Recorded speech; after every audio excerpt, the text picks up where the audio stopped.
എല്ലാവർക്കും നമസ്കാരം. സ്ത്രീകളുടെ ആരോഗ്യവുമായി ബന്ധപ്പെട്ട എന്നാൽ നമ്മൾ പലപ്പോഴും തുറന്നു സംസാരിക്കാൻ മടിക്കുന്ന വളരെ പ്രധാനപ്പെട്ട ഒരു വിഷയത്തിന്റെ വിശകലനത്തിലേക്ക് സ്വാഗതം. ഇന്ന് നമ്മൾ സംസാരിക്കാൻ പോകുന്നത് സ്ത്രീകളുടെ ലൈംഗിക ക്ഷേമത്തെക്കുറിച്ചും സ്വയംഭോഗത്തെക്കുറിച്ചുമുള്ള ശാസ്ത്രീയ വിവരങ്ങളെക്കുറിച്ചാണ്. യാതൊരു മടിയും കൂടാതെ വ്യക്തമായ മെഡിക്കൽ വസ്തുതകളുടെ അടിസ്ഥാനത്തിൽ നമുക്കിത് പരിശോധിക്കാം. സ്ത്രീകളിലെ സ്വയംഭോഗം തികച്ചും സ്വാഭാവികമാണോ, അതോ അതോർത്ത് നമ്മൾ കുറ്റബോധം അനുഭവിക്കേണ്ടതുണ്ടോ? നമ്മുടെ സമൂഹത്തിൽ ഇത്തരം ചോദ്യങ്ങൾ പലപ്പോഴും വലിയൊരു മൗനത്തോടെയോ അല്ലെങ്കിൽ ഒട്ടേറെ തെറ്റിദ്ധാരണകളോടെയാണ് നേരിടാറുള്ളത്, അല്ലേ?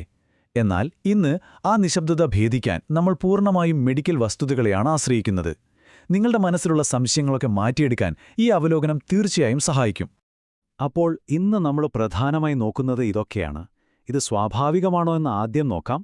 പിന്നെ ഇതിന്റെ ആരോഗ്യപരമായ ഗുണങ്ങൾ, ചില മിഥ്യാധാരണകളും യഥാർത്ഥ വസ്തുതകളും, പ്രത്യുൽപാദനത്തെ ബാധിക്കുമോ എന്ന കാര്യം, സാമൂഹിക വിലക്കുകൾ, ഒടുവിൽ എപ്പോഴാണൊരു ഡോക്ടറെ കാണേണ്ടത് എന്നിവ. വളരെ കൃത്യമായും സുരക്ഷിതമായുമാണ് നമ്മളിത് മനസ്സിലാക്കാൻ പോകുന്നത്. ശരി, നമുക്ക് നേരെ വിഷയത്തിലേക്ക് കടക്കാം. മെഡിക്കൽ പ്രൊഫഷണലുകളുടെ അഭിപ്രായത്തിൽ എന്താണ് സ്വാഭാവികമായ കാര്യമെന്ന് നമുക്ക് ആദ്യം നോക്കാം. പലരും ചോദിക്കാറുള്ളൊരു കാര്യമുണ്ട്, ഇതെത്ര തവണ ചെയ്യുന്നത് നോർമലാണ് എന്ന്. സത്യം പറഞ്ഞാൽ ഇതിനങ്ങനെ കൃത്യമായൊരു കണക്കില്ല. അത് ദിവസത്തിലൊരിക്കലാവാം, മാസത്തിലൊരിക്കലാവാം, അല്ലെങ്കിൽ ഒട്ടും ചെയ്യാതിരിക്കാം. നിങ്ങളുടെ വ്യക്തിപരമായ താൽപ്പര്യമാണ് ഇവിടെ ഏറ്റവും പ്രധാനം. ഓരോരുത്തരും വ്യത്യസ്തരാണല്ലോ. ഇവിടെ നമ്മൾ മനസ്സിലാക്കേണ്ട ഏറ്റവും പ്രധാനപ്പെട്ട കാര്യം, ഇതൊരു വിലക്കപ്പെട്ട കാര്യമല്ല എന്നതാണ്. സ്വന്തം ശരീരത്തെ തിരിച്ചറിയാനും ആസ്വദിക്കാനുമുള്ള തികച്ചും സുരക്ഷിതവും സ്വാഭാവികവുമായ ഒരു രീതിയാണിത്. നൂറ്റാണ്ടുകളായി മനുഷ്യരിലുള്ള സ്വാഭാവികമായ ഒരു ജൈവിക പ്രക്രിയ. സ്വന്തം ശരീരത്തെ മനസ്സിലാക്കാനും പിരിമുറുക്കം കുറയ്ക്കാനും സ്ത്രീകൾ സ്വീകരിക്കുന്ന സുരക്ഷിതമായ ഒരു മാർഗമാണിത് എന്ന് മെഡിക്കൽ ലോകം വ്യക്തമാക്കുന്നു. ഇനി ഇതിന്റെ ശാസ്ത്രീയമായി തെളിയിക്കപ്പെട്ട ചില ആരോഗ്യ ഗുണങ്ങൾ എന്തൊക്കെയാണെന്ന് നമുക്ക് നോക്കാം. ഇത് കേവലം ഒരു ശാരീരിക സുഖം മാത്രമല്ല, ഒട്ടേറെ ആരോഗ്യ ഗുണങ്ങളും നൽകുന്നുണ്ട്. പഠനങ്ങൾ വളരെ വ്യക്തമായി പറയുന്നത് കേൾക്കൂ. ഇത് മാനസിക സമ്മർദ്ദവും ദൈനംദിന പിരിമുറുക്കവും വലിയ തോതിൽ കുറയ്ക്കാൻ സഹായിക്കും. അതുപോലെ തന്നെ നല്ല ഉറക്കം ലഭിക്കാനും സ്വന്തം ശരീരത്തെ കൂടുതൽ പോസിറ്റീവായി മനസ്സിലാക്കാനും ഇത് വലിയ രീതിയിൽ ഉപകരിക്കുന്നുണ്ട്. ഇതിനു പിന്നിലെ ശാസ്ത്രം വളരെ ലളിതമാണ്. ശരീരം സംതൃപ്തിയിലെത്തുമ്പോൾ നമ്മുടെ തലച്ചോറിൽ നിന്ന് എൻഡോർഫിനുകൾ, അതായത് ഫീൽ ഗുഡ് ഹോർമോണുകൾ ഉൽപ്പാദിപ്പിക്കപ്പെടുന്നു. ഈ രാസവസ്തുക്കൾ ശരീരത്തിന് സ്വാഭാവികമായ ആശ്വാസവും വിശ്രമവും നൽകാൻ സഹായിക്കുന്നു. ശരിക്കും പറഞ്ഞാൽ ഇതൊരു തരം സെൽഫ് കെയർ കൂടിയാണ്. ഇനി നമ്മുടെ അടുത്ത പ്രധാനപ്പെട്ട ഭാഗത്തേക്ക് വരാം. സമൂഹത്തിൽ നിലനിൽക്കുന്ന മിഥ്യാധാരണകളും യഥാർത്ഥ മെഡിക്കൽ വസ്തുതകളും തമ്മിൽ എന്താണ് വ്യത്യാസമെന്ന് നോക്കാം. നമുക്ക് ആ തെറ്റിദ്ധാരണകൾ ഒന്ന് തിരുത്താം.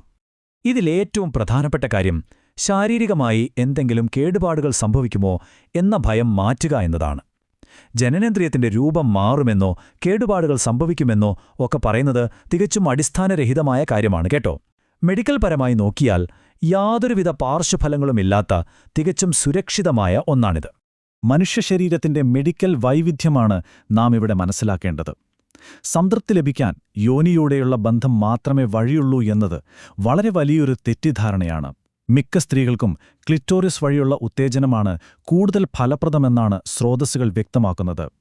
കാരണം അവിടെ ആയിരക്കണക്കിന് നാഡീവ്യൂഹങ്ങളുണ്ട്. നിങ്ങളുടെ ശരീരത്തിന് ഏറ്റവും അനുയോജ്യമായ രീതി മനസ്സിലാക്കുന്നത് തികച്ചും സാധാരണമായൊരു കാര്യമാണ്.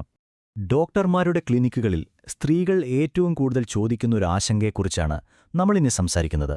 അതായത് വന്ധ്യത, ഗർഭധാരണം, ഹോർമോൺ വ്യതിയാനങ്ങൾ എന്നിവയെ സംബന്ധിച്ചുള്ള സംശയങ്ങൾ.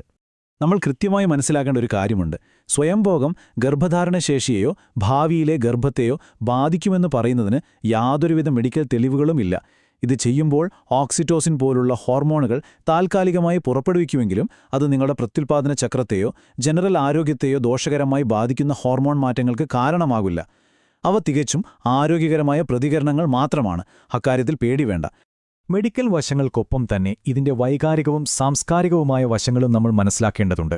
കാരണം പലപ്പോഴും സ്ത്രീകൾക്ക് ഇതിന്റെ പേരിൽ വലിയ കുറ്റബോധം തോന്നാറുണ്ട്.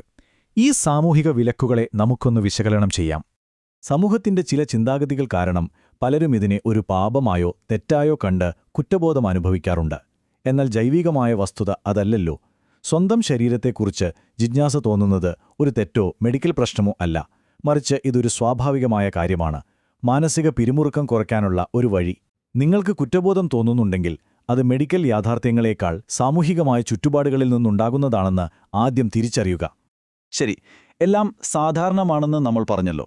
എന്നാൽ എപ്പോഴാണ് ഇതൊരു ആരോഗ്യ പ്രശ്നമായി മാറുന്നത്, എപ്പോഴാണ് നിങ്ങൾ ഒരു ഡോക്ടറെ സമീപിക്കേണ്ടത് എന്ന് വ്യക്തമാക്കുന്ന ചില കാര്യങ്ങൾ നമുക്ക് നോക്കാം.